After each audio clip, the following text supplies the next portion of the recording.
Marahil nasabihan ka na ng ganito.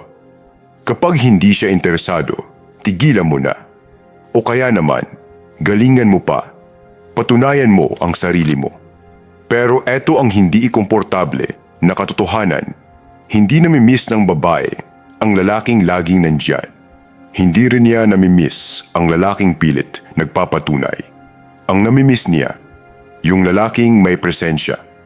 Yung lalaking may sariling mundo. Yung lalaking kaya siyang iwan nang hindi nagmamakaawa. At hindi ito tungkol sa pagiging cold. Hindi ito tungkol sa pagiging asshole. Ito ay tungkol sa psychology ng value. Kasi ang totoo, ang indifference ng babae ay hindi permanente. Reaksyon lang yan. At kapag alam mo kung paano baguhin ang reaksyon na yan, babaguhin mo kung paano kanya tinitingnan. Una, bakit pinapatay ng paghabol ang attraction? Ito ang masakit pakinggan. Habang mas hinahabol mo siya, mas lalo siyang lumalayo. Natural sa lalaki ang mag-effort. May gusto ka, lalapitan mo. Pero sa attraction dynamics, may balance yan.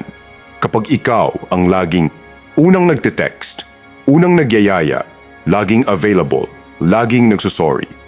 Nababali ang balance ng power.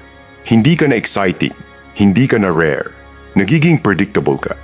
At tandaan mo ito, walang namimiss ang tao na sobra ang supply. Kapag araw-araw kang nandyan, walang space para hanapin ka. At ang mas malalim pa dito, ang paghabol ay nagko-communicate ng insecurity. At insecurity ang pinakamabilis pumatay ng attraction. Pangalawa, ang kapangyarihan ng katahimikan. Karamihan ng lalaki iniisip, kapag mas madalas ko siyang kausapin, mas magkakagusto siya. Mali.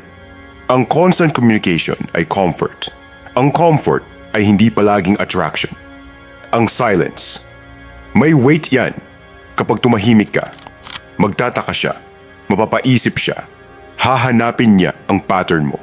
At sa psychology, ang curiosity ang nagsisimula ng attachment.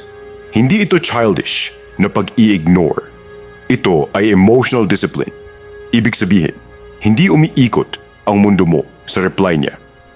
At ang lalaking may sariling mundo, yan ang namimiss. Pangatlo, huwag masyadong available kapag lagi kang available. Walang tension, walang anticipation, walang challenge. Ang challenge ay hindi laro. Ito ay natural human desire.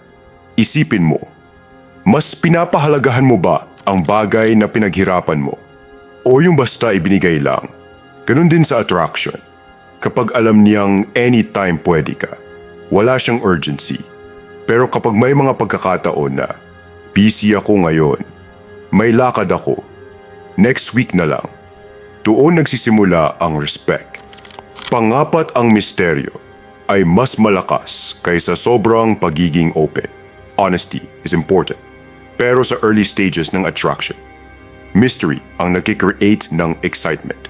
Kapag ibinuhos mo lahat, feelings mo, plano mo, insecurities mo, wala nang matitira para tuklasin. At tandaan mo, ang attraction ay hindi logical. Emotional yan. At emotion thrives on curiosity. Hindi ibig sabihin magsinungaling ka. Ibig sabihin lang, hindi mo kailangang i-explain ang buong buhay mo agad. Hayaan mong siya ang magtanong. Hayaan mong siya ang maghabol ng impormasyon. Panglima, huwag kang makipagkompetensya. Isa sa nakakapagpababa ng value, ang pakikipagkompetensya para sa atensyon niya. Kapag nakikita mong may ibang lalaki, mas lalong nagko-comment, mas lalong nagpapapansin, mas lalong nagpo-post para sa kanya, mukha kang threatened. At ang threatened energy ay weak energy. High-value men do not compete. They select. Kapag kailangan mong patunayan ang sarili mo, nasa ibaba ka na ng pedestal. At tandaan mo, kapag pinaparamdam mong mas mahalaga siya kaysa sa sarili mo, mawawala ang attraction. Pang-anim, confidence ang mas nakaka-addict kaysa pagmamahal. Masakit man, pero totoo. Hindi love ang unang hinahanap ng babae. Confidence. pwede kang maging mabait, sweet, loving. Pero kung kulang ka sa self-belief, hindi siya mahuhook. Ang tunay na confidence ay tahimik, hindi defensive, hindi needy, hindi naghahabol ng approval. Ito yung lalaking kayang magsabi ng, okay lang kung hindi, at kayang umalis nang hindi nagmamakaawa. Love without confidence feels like dependency. Confidence without desperation, that's magnetic. Iparamdam na hindi ka permanente ang pinakamalakas na trigger sa human psychology. Loss. Hindi pinapahalagahan ng tao ang guaranteed. Kapag alam niyang hindi naman siya aalis, walang urgency. Pero kapag naramdaman niyang parang lumalayo na siya, parang hindi na siya ganun ka-invested, biglang mag-iiba ang energy niya. Hindi ito manipulation. Ito ay consequence ng self-respect. Kapag hindi ka tinatrato ng tama, kaya mong umalis. At ang lalaking kayang umalis, yun ang namimiss, ang bottom line. Hindi namimiss ng babae ang nice guy na nagmamakaawa. Namimiss niya ang lalaking may lakas para umalis. Ang lalaking may boundaries, sariling mundo, emotional control, confidence. Kung naranasan mo ng maghabol, okay lang. Lahat dumaan doon.